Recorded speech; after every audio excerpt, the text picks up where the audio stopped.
The great American pastime has taken on a decidedly Latin flavor. Sosa, Vizcael, and Rodriguez are becoming as common as McGuire, Smith, and Jones. Latinos now make up 38% of all the players in the majors and the minors, as quiet as it's kept. But last year's home run race between America's darling Mark McGuire and the hero of the Dominican Republic, Sammy Sosa, forced the world to take notice. Sosa's had a tremendous impact. Sammy has carried along a great tradition of Latin American players that are hardworking and honest and very charismatic towards the public. This year at historic Fenway Park in Boston, the All-Star Game saw more Latino players than ever before. It's a tradition of excellence that harkens back to the late 1800s.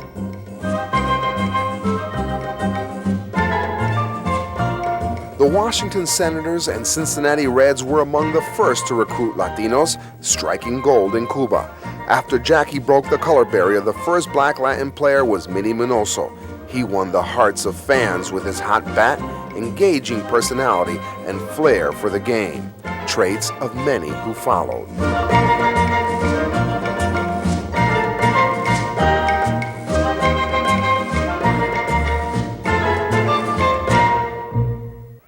Flamboyant Latin flair added color to the game, but was often misunderstood by sports reporters who would call the Latin players hot dogs. I don't think it's hot dogging at all. I think that if you go to Latin America and watch a baseball game amongst themselves, this is how they play. They enjoy the game. They want that smile on their faces. The players weren't only misunderstood, they also faced racism. Pitcher Juan Marichal learned fast that he was unwelcome at certain restaurants and movie theaters, a lesson Orlando Cepeda learned the hard way. They were showing the Cleopatra movie in Houston. Orlando said to me, let's go see Cleopatra. I said, Orlando, we in Houston, we in Texas. We cannot go to that movie. And he said, oh, come on, Juan. Don't come out with that stuff. And I said, don't go. So he left. He went. About half an hour later, he came back. He knocked on my door. And when I opened the door, I saw his face, and I started laughing. He got mad at me because I was laughing. But I wasn't laughing because what happened to him.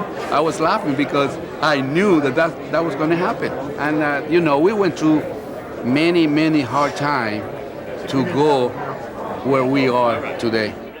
Cepeda's resistance to racism often put him in the doghouse with his coach, Alvin Dark, who didn't care for the outspoken Puerto Rican. I was offended then because, it was not fair for him to treat me and another guy because we were black and Latin.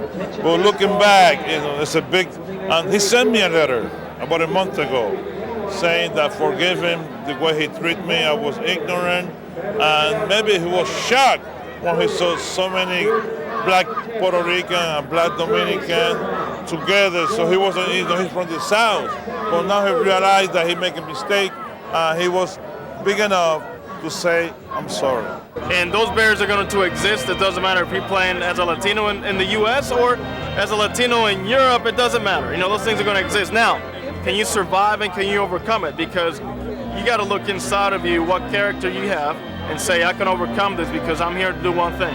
Represent my country, represent my family, myself, and ultimately get the most out of my God-given abilities. There's a high fly on the right.